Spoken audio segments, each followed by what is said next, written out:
እዚህም ቢያለ እንጂ እኔም የምፈልገው እሱን ነው። ከቻልሽ ከዚህ ቤት እንደወጣ አድርገሽ ውለታው አይልኝ። ሚስጥር ይዘሻል። ሚስጥሩን ለማንም አልናገርም። ቆይ ከዚህ ቤት ምን ጎደለብሽ? ምንም አልጎደለብኝ። ታዲያ ይኸውልሽ ቤቲ፣ እዚህ ቤት ካለው አስጨናቂ ታሪካችሁ በተጨማሪ ያንቺ ጭቅጭቅ ነው የሰለቸኝ። አንቺ የማታውቂውን ነገር እኔ ላስተካክል አልችልም። ቤቲ ተይኝ፣ ስራዬን ልስራበት። አንዱ ክፍል ላይ ደግሞ አንቺ እንዲቆለፍብሽ ካልፈለግሽ ስርዓትሽን ትይዣለሽ። እያስፈራራሽኝ ነው? አዎ። አንተ እንደ ባል መንከባከብ፣ ፍቅር መስጠት፣ እጅ ምናምን መያዝ አትችልም እንዴ? እጅሽን ከሚይዝሽ ገንዘብ አስይዘሽ ትመርጫለሽ አይደለም እንዴ? ከጨረስክ ልሂድ። ሂጂ። እራት እንብላ ምናምን አይባልም? ርቦሻል? ያሽም እንዴ? ነገ በጠዋት አይደል የምትነሺው? አተኝም? ችግር የለውም እነሳለሁ። ናቲ፣ ይሄ እኮ የባለ ትዳር ቤት ነው። አውቃለሁ። ምን ነው የምታደርጉትን ነገር በአግባቡ አድርጉት። ትሁቴ በቃ ተኝ እንዳላደሪ።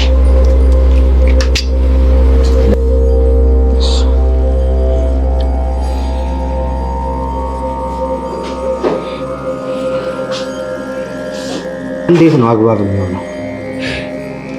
እኔንም እጄን እንደሷ ሳመኝ። ባልሽ ይሳምሽ። እሺ፣ ሽንት ቤት ውስጥ ተጸዳ? እሱንም አጽድቻለሁ። በጣም ጥሩ። እንደዛ ከሆነ ስራ ጨርሰሻል። ስለዚህ አንድ ነገር ላስቸግርሽ። እሺ። እግሬን ጠቢ። ቤቲ ግን አየር ላይ አልተንሳፈፍሽ? በደንብ ተንሳፍፍ ያለው ያድርግልኝ። በጣም ቅብጥብጥ እያልሽ ነው። ቆይ አንተ ምን አናደደ? የምታጥበኝ ትሁቴ አይደል እንዴ? ትሁት እግር ማጠብ እኮ ስራው አይደለም። እንኳን የኔን እግር ሽንት ቤት ታጥባ አይደል? ትሁት እንግዲህ የናቲ እናት የት እንዳለች ነግረዋለች ማለት ነው። እናቴ አብቅቶላታል፣ ካፈር ተቀላቅላለች፣ አጥቻታለሁ ብሎ ራሱን ሲጎዳና በቁጭት ሲብሰለሰል የነበረው ናቲ እንግዲህ እናቱ በህይወት እንዳለች ካወቀ ቆይቷል። አሁን ደግሞ የት እንዳለች ትሁት በድፍረት ነግረዋለች ማለት ነው። ያው ስሜታዊ የሆኑ ነገሮችን ለማበላሸት ቢሞክርም በትሁት ታጋሽነትና መረጋጋት እንዳለበት ስለነገረችው እናቱ እዛ ቤት ውስጥ አንድ ክፍል ውስጥ ተዘግቶባት እንዳለች አውቋል። ግን ለማየት ቢጓጓም የእናቱን አይንም ቢናፍቅም ትሁት ግን መታገስ እንዳለበትና ነገሮች መበላሸት እንደሌለባቸው እያስረዳች እንግዲህ በትዕግስት እንዲቆይ አድርገዋለች ማለት ነው። በእርግጥ በጣም ከባድ ነው የሚሆነው። ሞታለች የተባለችው እናት በህይወት አለች ሲባል ሁሉን ነገር ታግሶ መቀመጡ እራሱ ትልቅ ትዕግስት የሚጠይቅ ነው። በዛ ላይ ደግሞ በስቃይ ላይና አቤት ውስጥ ተቆልፏባት እንዳለች ማወቁ በራሱ ሌላ ህመም ነው ማለት ነው።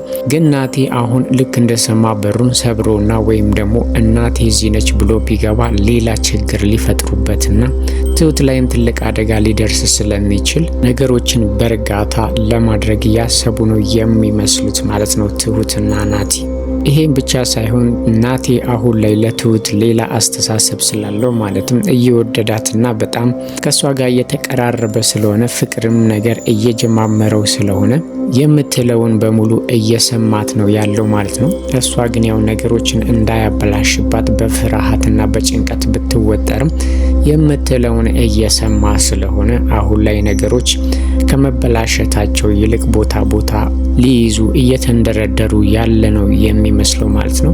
ናቲም እንግዲህ እናቱ በህይወት እንዳለች ቢያቅም ያለችበትን ቦታ ወይም ክላሱን ቢያቅም ግን ከማየት ይልቅ ታግሶ ጊዜን መጠበቅ መርጧል ማለት ነው።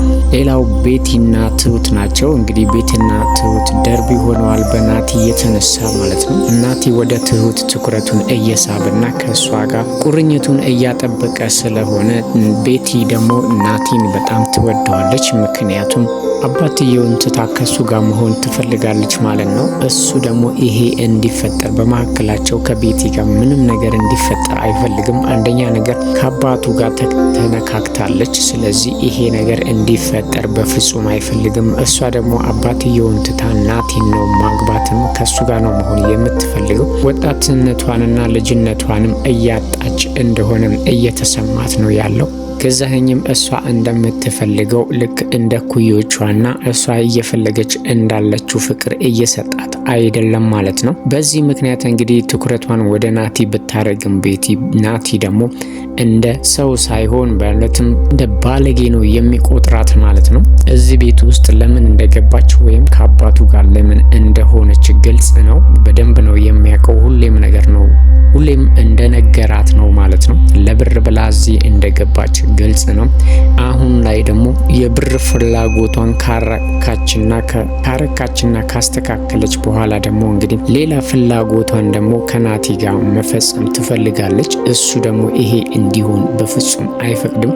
በዚህ ምክንያት እንግዲህ ትሁት ላይ ትኩረቷን አድርጋለች። ትሁትን በጣም እያሰቃየቻት ነው ያለችው። ከናቲ መራቅ አለብሽ፣ አለበለዚያ ግን ትልቅ ችግር ሊደርስብሽ ይችላል ብላ እያስፈራራቻት ነው ያለችው ማለት ነው። እንግዲህ በቅናትም የተነሳ ምንም ሳትሆን ምንም የማያበሳጭ ነገር ራሱ እያበሳጫት ነው ያለው ማለት ነው። ባሏም እንግዲህ ገዛኸኝም ይሄንን ነገር ልብ ያለው ነው የሚመስለው። ከናቲ ጋርና ከትሁት ጋር ያለብሽ ችግር ምንድነው እያለም ደጋግሞም እየጠየቃት ነበር። ትሯንም እንዳያቅባት እሱ እዚህ ቤት መምጣት የለበትም፣ ከዚህ ቤት ማስቀረት አለብህ ብላ እንግዲህ አባትየውንም ልጁ ወደሱ ቤት እንዳይመጣ እንዲከለክለው እያደረገችው ነው ማለት ነው። እሱ ደግሞ እሱን እዚህ ቤት አትምጣ የሚልበት ምክንያት ምንም ስለሌለው በጣም ግራ ተጋብቷል ገዜም ማለት ነው። አንቺንና እኔን እስካልነኩን ድረስ እንደፈለጋቸው መሆን ይችላሉ ቢላትም እሷ ግን በውስጧ የታፈነውና ናቲን የማግኘት ጉጉቷ ይሄንን ሰላም ሊሰጣት አልቻለም ማለት ነው። ከገዜ ጋርም እንግዲህ ተጣገባ ውስጥ እየገባች ነው ያለችው ማለት ነው። ናቲም እንግዲህ ትሁትን እጇን ሲይዛትና ቡናም ሲጋብዛት ስላየች ቢጨራሽኑ በጣም ተበሳጭታለች ማለት ነው። እሷ የምትፈልገውን ነገር ከትሁት ጋር እያደረገ ስለሆነ ትሁትንም ወደ ከባድ ማስፈራራት ውስጥ እየገባች ነው ቤቲ ማለት ነው። መጀመሪያ ላይ በጣም ፍቅርና በጣም ተስማምተው ነበር የሚኖሩት። አሁን ላይ ግን ቤቲ ትሁትን ወደ ውጭ እንድትወጣም አትፈቅድላትም። ከናቲ ጋር እንዳትሆን ከአንድም 2-3 እያስጠነቀቀቻት ነው። አለበለዚያ ግን እሷም እንደ አለሚ አንድ ቤት ውስጥ ተዘግቶባት እንደምትቆይም እያስፈራራቻት ነው ያለችው ማለት ነው።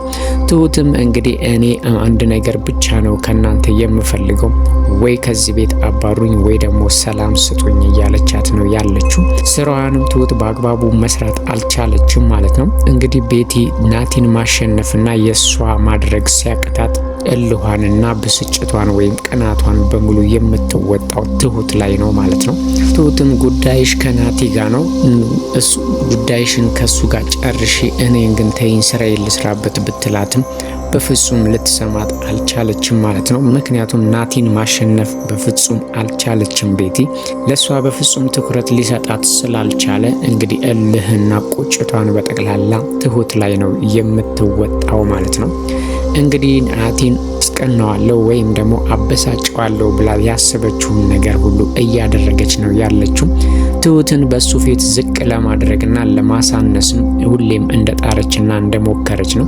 ሙከራዋን በሙሉ እሱም ይሄ ነገር ስለሚገባው ናቲ ውድቅ ያደርግባታል ማለት ነው። እሷ ዝቅ ልታረጋ ስታስብ እሱ ደግሞ ከፍ አድርጎ ታገኘዋለች ማለት ነው። በዚህ ምክንያት ቤቲ እንግዲህ ትሁት እግሯን እንድታጥባት ስላዘዘቻትና በዚህ ሰዓት ደግሞ ናቲ በጣም ተናዶ ስለነበረ የሷ ስራ እኮ እቤት ውስጥ ስራ መስራት እንጂ ያንቺን ንጽህና መጠበቅ አይደለም ቢላትም በፍጹም ልትሰማው አልቻለችም ማለት ነው። ስለዚህ ትሁትን በድፍረት እግሯን እንድታጥባት ብታደርግም እሱ ግን ጨዋታውን ቀይሮ ትሁትን እግሯን አጥቧታል ማለት ነው። በዚህ ሰዓት እንግዲህ ቤቲ አይደለም እግሯን ሲነካና ወይም ከሷ ጋር ይቀራረብ ቀርቶ ይቅርና እንዶ በርቀት ሲያያት ራሱ በጣም ነው የምትናደደው የነበረው ማለት ነው። ስለዚህ ናቲ የትሁትን እግር ሲያጥብ ስታይ ራሷን መቆጣጠር አልቻለችም ማለት ነው። በቅናት ተንጨርጭራ እንግዲህ እዛው የተቀመጡበት ትታቸው ሄዳለች ማለት ነው። ትሁትም ናቲ ይሄንን ማድረግ እንደሌለበትና ይሄንን በእንደዚህ አይነት ጉዳይ ውስጥ ከቀጠለ እኔ ላይ እሷ ችግር ልታደርስብኝ ትችላለች ቢላትም ከጎኗ እንዳለና መቼም ቢሆን እሷ ላይ ችግር ሊደርስ እንደማይችልም እየነገራት ነበር ማለት ነው። ትሁትም እሱ ባደረገው ነገር ብትበሳጭና ወይም ደግሞ ከሷ ጋር ከቤቲ ጋር እልህ ውስጥ ሰጣ ገባ ውስጥ መግባቱ ቢያበሳጫትም ግን እሷን እግሯን ስላጠባት በጣም ደስ ብሏታል። ምላሹንም እንግዲህ ግንባሩን ስማ ደስታዋን ገልጻለታለች ማለት ነው። እሱም ይሄንን እያደረገ ያለው እሷ አንቺን ዝቅ ባደረገች ቁጥር እኔ ደግሞ አንቺን ከፍ አደርግሻለሁ የሚል መልእክት አስተላልፎላታል ማለት ነው። ሌላው ገዜ ነው። ገዜ እንግዲህ የናቲ እንዲህ መረጋጋትና እንደዚህ ሰላማዊ መሆን በጣም አሳስቦታል ማለት ነው። አብዝቶም ቤቱ ውስጥ መምጣቱና ቤት ውስጥ መቀመጡ በጣም አሳስቦታል። የሆነ የሸተተው ነገር አለ ብሎ ስላሰበም እንግዲህ ይሄ ነገር ደግሞ ሊሆን የሚችለው በትሁት በኩል እንደሆነ ስለገባው ትሁትን አስቀድሞ ማጥመድ ስለፈለገ እንግዲህ ቤተሰቦቿ ድረስ ሰዎችን ልኮ የቤተሰቦቿን ፎቶና ወይም ደግሞ የልጇን ስምና ፎቶ እንዲያመጡለት አድርጓል ማለት ነው። ምክንያቱም ይሄንን ያደረገበት ምክንያት ትሁት ሁሉንም ሚስጥር ስላወቀች ለናቲ ልትነግረው ትችላለች ብሎ ስላሰበ አስቀድሞ እሷን ማስፈራሪያና ወይም ደግሞ አፏ ምንም እንዳይናገር አፏን ማስያዣ ነገር ስለፈለገም የልጇን ስምና ፎቶ እንዲያመጡለት ካደረገ በኋላ የትሁት ነገር ስላላማረው እንግዲህ በልጇና በቤተሰቦቿ ሊያስፈራራት እየሞከረ ነው ያለው ማለት ነው።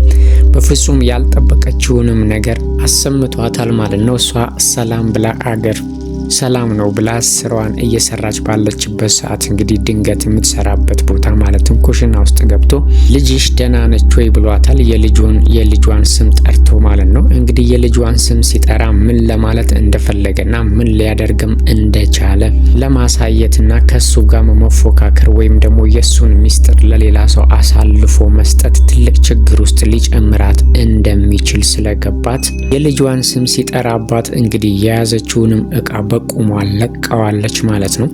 ገዜ እንግዲህ ምንም ነገር አላላትም። ይሄንን ነገርም እያደረገ ያለው አካሄዷና ከናቲ ጋር ያላት አቀራረብ ደስ ስላላለውና ትቀድመኛለች ብሎ ስላሰበ እንግዲህ ትሁትን ቀድሟታል ማለት ነው። ትሁት አሁን ላይ እንግዲህ ከናቲ ጋር ያላትን ግንኙነትና ወይም ደግሞ ከሱ ጋር ልታደርግ ወይም ያወቀችውን ሚስጥር በጠቅላላ ዘርግፋ እንዳትነግረው ብሎ ስላሰበ ነው ይህንን ነገር እያደረገ ያለው ማለት ነው። በእርግጥ ምንም አይነት ሚስጥር አልቀረም፣ ሁሉንም ነግረዋለች። እናቱ በህይወት እንዳለችና ያለችበትንም ክፍል አሳይተዋለች ማለት ነው። አሁን ምናልባት ትሁትና ናቲ አለሜን ለማዳን የሚያደርጉትን ነገር ገታ ሊያደርጉ ይችላሉ ማለት ነው። ምክንያቱም የትሁት ልጅ ትልቅ አደጋ ውስጥ ልትገባ ስለምችል ይሄ ነገር ደግሞ ከናቲ ጋር ላያስማማትም ይችላል ማለት ነው። ናቲ ደግሞ በዚህ ላይ ትሁት ልጅ ይኑራት አይኑራት የሚያውቀው ጉዳይ የለም። እሱ እንደውም ወላጆቿ ጋር ሽማግሌም እስከ መላክና ትሁትን ማግባት እንደሚፈልግም እየነገራት ነበር ማለት ነው። ይሄ ራሱ እንግዲህ ናቲ ላይ ትልቅ ጥያቄ ሊፈጥርበት ይችላል ማለት ነው። ግን አሁን ላይ አቶ ገዜ ትሁትን ትልቅ ማስፈራሪያ አድርጎ የያዘበት ልጇ በጣም የምትወዳትና ለሷ ብላ ትልቅ መስዋዕት እየከፈለችባትን ልጇን የት እንዳለች እንዳወቀና ስሟ ማን እንደሆነ ፎቶውን በእጁ እንዳለ ትሁት ካወቀች የምታረገውን ነገር በሙሉ ልታቆም ትችላለች ማለት ነው።